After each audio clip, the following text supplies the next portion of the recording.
안녕하세요, 여러분. 굿모닝 행정학 진행하는 여러분의 영디 최영희입니다.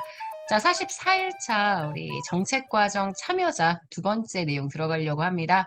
우리 어저께는 정책과정 참여자 첫 번째 내용, 그래서 정책과정에 일단 다원주의, 엘리트주의 요거 두 가지 중심으로만 설명을 했다면 오늘은 바흐라우 바라츠의 무의사결정론, 신엘리트 이론입니다. 거기에 신다원주의, 조합주의, 그리고 정책 네트워크 모형까지 쭉 설명을 해서 내용을 정리하려고 해요. 뭐 되게 많은 것처럼 보이지만 네.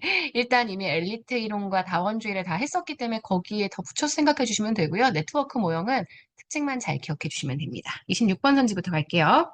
바흐라우 바라츠는 다원주의자인 달이 연구를 했죠. 그래서 다원주의가 어떻게 지금 류일분 씨의 정책 결정이 이루어졌는지를 연구를 했는데 그 달이 권력의 어두운 측면인 무의사 결정 권력 요걸 경시했다고 비판을 했어요. 그러니까 달이 이야기했던 내용 중에 다른 권력의 밝은 면은 잘 봤는데 권력의 어두운 면은 보지 못했다라고 이야기를 했죠. 그래서 이 어두운 측면을 잘 고려하지 못했다. 이 부분에 대한 비판을 하면서 정책 결정 권력, 정책 의제가 형성되지 않도록 해주는 권력, 그게 바로 무의사 결정 권력이라고 설명을 했습니다. 이 무의사 결정은 주로 정책의 의제를 설정하는 과정에서 나타나지만 정책을 결정하고 집행하고 평가하는 모든 단계에서 발생할 수 있다라는 점도 설명을 했고요. 자, 여기까지가 무의사 결정론 내용입니다.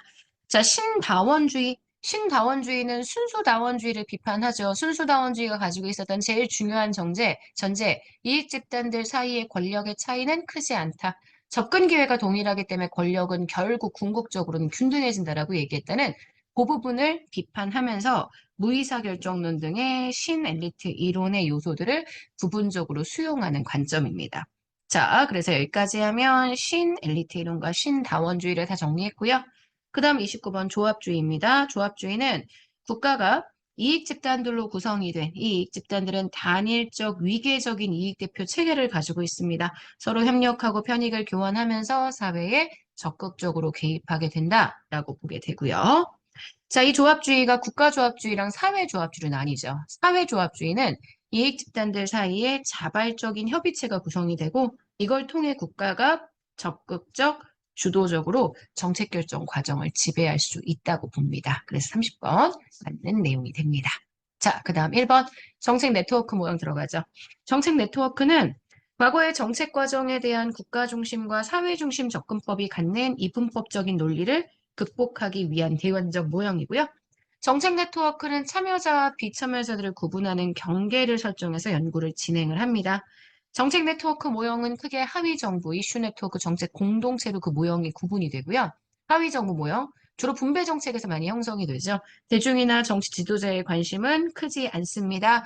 일반적인 예산으로 운영되기 때문에 갈등도 적고 그런 분배 정책에서 형성되기 적합합니다. 그래서 하위 정부는 철의 삼각이라고 이야기해요. 일단 이익 집단, 그 다음 관료, 그 다음 의회의 의원, 상임위원으로 구성이 되는 의회의 의원들, 이들이 같이 결합돼서 만들어지게 되는 그러한 정부 모형이고요. 자, 4번입니다. 이슈 네트워크는 특정한 쟁점이 제기될 때 형성되는 개방적, 유동적인 형태의 네트워크입니다. 느슨하고 일시적인 관계, 유동적인 참여자가 특징이 되고요. 자, 5번입니다. 정책 공동체는 주로 하위 정부보다는 참여자가 많습니다. 하지만 이슈 네트워크보다는 참여자의 숫자가 좀 제한되어 있습니다. 정책 과정의 안정성과 예측 가능성이 좀 높다고 이야기를 하는데 항상 전체 네트워크는 비교 대상이 누구냐에 따라서 그 내용이 달라질 수 있습니다. 정책 공동체가 하위 정부 모형과 비교가 되었을 때와 이슈 네트워크 모형과 비교가 되었을 때 내용이 좀 다르기 때문에 비교 대상이 누군지를 보시고요. 정책 공동체와 이슈 네트워크 둘을 비교한다면 안정성과 예측 가능성은 정책 공동체가 더 높은 편입니다. 자, 그럼 문제 한번 풀어볼게요. 1번입니다. 무의사 결정에 대한 설명으로 옳지 않은 건 이랬어요. 1번, 엘리트에게 안전한 이슈만 논의하고 불리한 문제는 거론조차 못하게 봉쇄하려고 합니다. 맞아요. 무의사 결정은 이렇게 설명하고요. 정책 문제를 채택하는 과정에서 기존 세력에 도전하는 요구, 바로 기득권을 침해하는 요구죠. 이런 요구는 정책 문제화하지 않고 억압합니다. 맞습니다. 3번이에요. 기득권 세력이 그 권력을 이용해서 기존의 이익 배분 상태, 기득권을 유지하고자 하죠. 기득권을 변동시키고자 하는 게 아닙니다. 그래서 여기 틀린 선지가 되고요. 4번 정치체제 내의 지배적인 규범이나 절차를 강조하며 변화를 위한 주장은 통제된다라고 이야기를 하고 있습니다. 맞습니다. 그래서 문제의 정답이 되는 틀린 선지는 3번, 1번입니다. 정책 네트워크에 대한 설명으로 옳은 것 이렇게 얘기했어요. 하위 정부의 주된 참여자는 정부 관료, 선출직 의원, 이익 집단이다. 네, 맞습니다. 하위 정부의 가장 대표적인 참여자들이고요. 이슈 네트워크는 일단 다른 네트워크들에 비해서는 굉장히 개방적이고요. 일시적인 개방성이 크고 일시적이고 굉장히 유동적인 그러한 네트워크라고 이야기를 해줄 수 있죠. 틀렸습니다.